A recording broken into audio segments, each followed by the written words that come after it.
So my name is Yige Zu, and I'm a lecturer at the University of Exeter and a member of Tax Administration Research Center. So I'm speaking not only as a Chinese, but also as the only UK academic here at the workshop. UK academics are hugely disappointed with what's going on with the politics, but we hope to work more closely with colleagues at EU at European universities in the future, so please do not forget about us. There is no Brexit for science, don't worry. Thank you. So I'm going to talk about VAT and the digital economy from a Chinese perspective. The digital economy has presented challenges in the fields of income tax and VAT. But the challenges are quite different. In the field of income tax, the challenge is that existing international tax rules do not achieve a fair and reasonable allocation of tax revenues between countries. So the existing rules on allocation of taxing rights are based on physical presence. But digital suppliers are able to have substantial economic presence in a country without being there physically. So the challenge is with rules, source rules. We want to figure out where is the source of the income in the digital economy. In the field of VAT, the allocation of taxing rights is based on clear economic rationale. The VAT applies to cross-border transactions on a destination basis. So the VAT is imposed where consumption takes place. We know where consumption takes place with effective place of taxation rules. What we don't know about is how to collect the tax. So the challenge in the field of VAT is with tax administration, it's with collection. The OECD identified two challenging areas in the field of VAT in BEPS Section 1. The first is collection of VAT on low-value imported goods, and the second is collection of VAT on digital services. In the case of digital services, traditionally there are two approaches. The first is to collect VAT at the location of supplier. So this is the approach used in the EU for intra-community supplies of services prior to 2015. And the second approach is to apply the VAT, impose the VAT at a location of customer. In the case of the location of supplier, basically the approach turns the VAT to an origin-based VAT, which is inconsistent with the destination principle. The location of supplier is used as a proxy for the place of consumption. It worked fine in 1970s, 1980s, when service providers mainly provide services to local customers, so the location of supplier could be an effective proxy for the place of consumption. So we have problems in the digital economy when it is easier for a supplier to make supplies to customers in any jurisdiction. And the second approach, although under the VAT law imposes tax liability on final consumers. But the problem is that there isn't a collection mechanism. So basically, we don't collect tax revenue. The advent of digital economy made it necessary for countries to look for alternative approaches. And the common response is to require non-resident suppliers to register for VAT in the jurisdiction in which customers reside. And customers' locations can be determined by a list of indicators, including bank account details, IP address, and etc. So this is the approach adopted in the EU in 2003. Non-EU-based suppliers supplying electronic services to EU customers are required to register and collect the VAT in the member state in which the customer resides. And in more recent years, some other countries adopted the approach, including South Africa, Korea, Japan, New Zealand, Russia, and Australia. The problem with this approach is with enforceability. The non-resident suppliers are not within the legal reach of the importing country. So what are you going to do if they just don't register? Normally, countries provide simplified registration and collection mechanisms to facilitate compliance by non-resident suppliers. And the one-stop shop used in the EU is one of the examples. And some countries, including Australia and New Zealand, made electronic marketplaces instead of the underlying suppliers to be liable for GST. In the case of low-value goods, typically importing countries exempt imported goods of a value below a specified threshold from the VAT. The rationale is that the collection costs would outweigh the revenue if these supplies are brought into the tax net. But the digital economy brought a lot of problems. So the most direct consequence of the exemption system is revenue loss in the importing country. And in many countries that adopted alternative approaches or proposed to adopt alternative approaches, the reform was actually pushed by domestic retailers because foreign supplies are exempt from the VAT, but domestic supplies are subject to the VAT. So exemption system actually creates competitive distortions between domestic suppliers and foreign suppliers. Another problem is the risk of avoidance and evasion. The European Commission reported that the exemption is vulnerable to fraud and abuse because imported high-value goods are consistently undervalued or wrongly described to benefit from the exemption. And foreign suppliers also split parcels into smaller ones of value below the threshold. To deal with these problems, the OECD identified 4 collection models with an aim to remove the exemption threshold. And these 4 models are distinguished by the party liable to account for VAT. The first is traditional custom collection model, the one we use to collect custom duties and VAT when large items arriving by sea, air, or train. The second is purchaser collection model, so we required final consumers to self-assess VAT.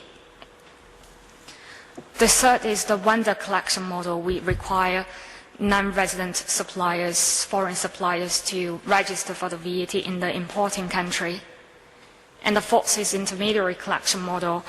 So we make intermediaries rather than the underlying suppliers to register for the VAT. And intermediaries could include financial intermediaries, electronic marketplaces, couriers, etc.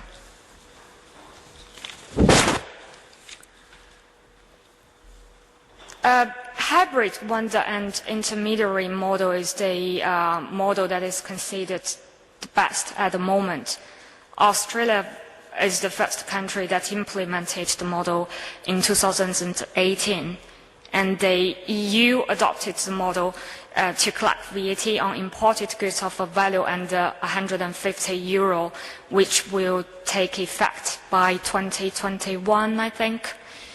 And New Zealand will implement the rules adopting the model in October 2019. So that's the international development on the issues.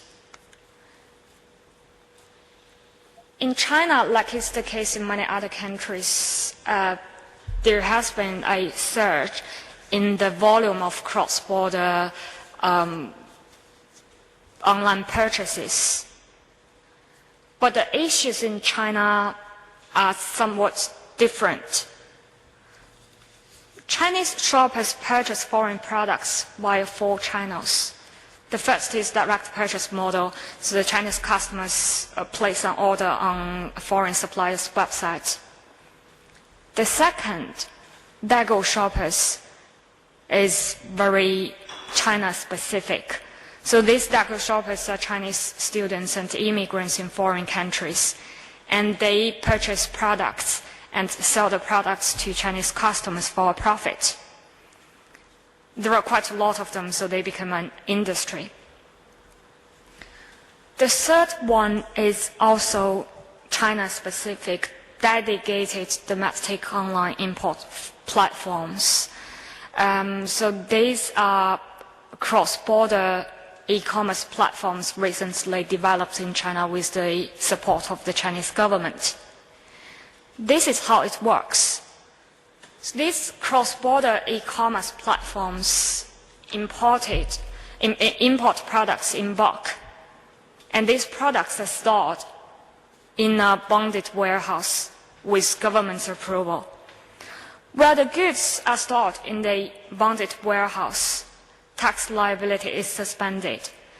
So custom duties, VAT, and excess tax are not collected when the goods are imported into the country.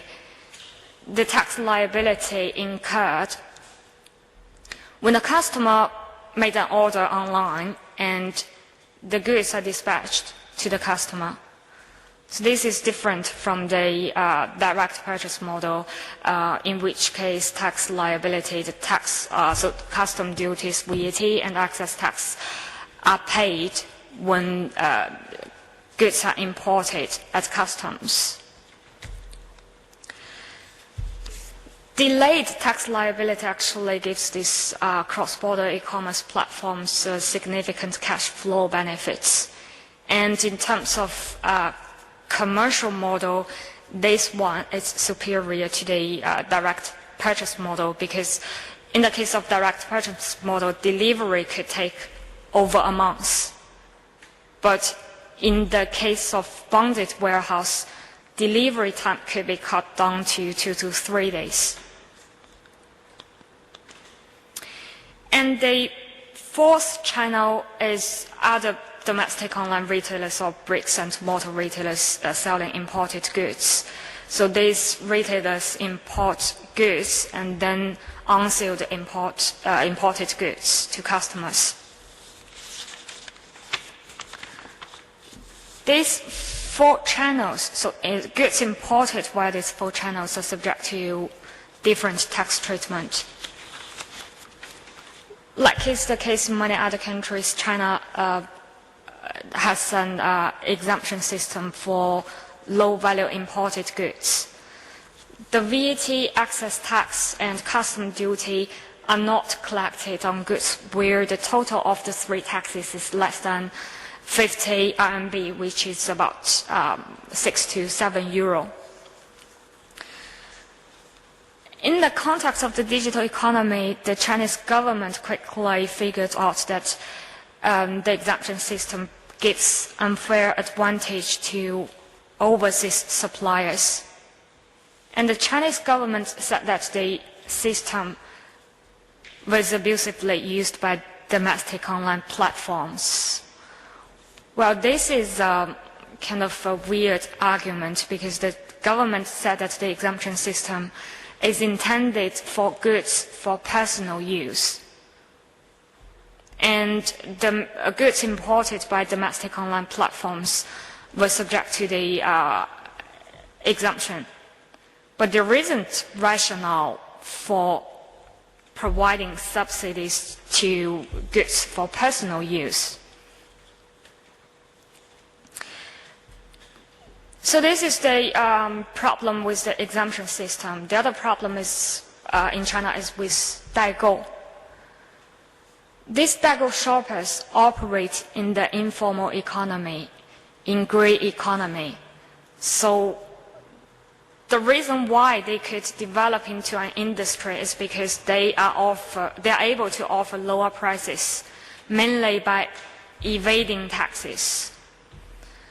Because the Chinese government said that the exemption system is intended for use for goods for personal use, so what these daigou shoppers do is to purchase the products and remove product tax and packaging. So they could either mail the products back to China and declare a value below the threshold, or what they do is to get a relative or friend to personally travel with the product and declare nothing at the customs. So we don't collect any taxes from them. In order to solve these problems, the Chinese government introduced new rules in 2016. This is a concessional regime that applies to a list of goods specified by the Customs and Ministry of Finance and sold via domestic e-commerce platforms. And this regime actually treats domestic online platforms as agents because there are caps on the value of purchase each transaction by final consumer and cap on the value of total annual purchases of each consumer. So the availability of concession is actually linked to the value of purchases by final consumers. A concession equal to 30% of the VAT and excess tax payment and 100% of the custom duty was adopted for goods with a value of less than 5,000 RMB. And concessions cease when the value of total annual purchases of imported goods via platforms by each customer reaches 26,000 RMB. In terms of commercial substance, goods imported by domestic online platforms are not different from goods imported by bricks and mortar retailers, but the tax treatment is different. So the purpose of this concession is to lower the prices for final consumers if they purchase from domestic online platforms. And the ultimate purpose is to shift consumption from the informal economy to the formal economy. If we lower prices for customers purchasing from domestic online platforms, they will have less incentives to purchase from daigou shoppers. If customers purchase from daigou shoppers, we don't collect any taxes anyway, and now we just use tax expenditure. We just gave up some tax revenues. But if we can successfully shift the consumption from the informal economy to the formal economy, we can collect some tax. So this is a very China-specific solution to a China-specific problem. In the case of imported services, the general rule is that VAT applies if either the supplier or the recipient is in China. And Chinese VAT rules do not allow foreign suppliers to register for VAT in China. So if the supplier does not have a business establishment in China, the recipient is required to pay the VAT on a withholding basis. This is what happens with B2B supplies. In theory, in the case of B2C imported services, customers are required to self-assess the VAT.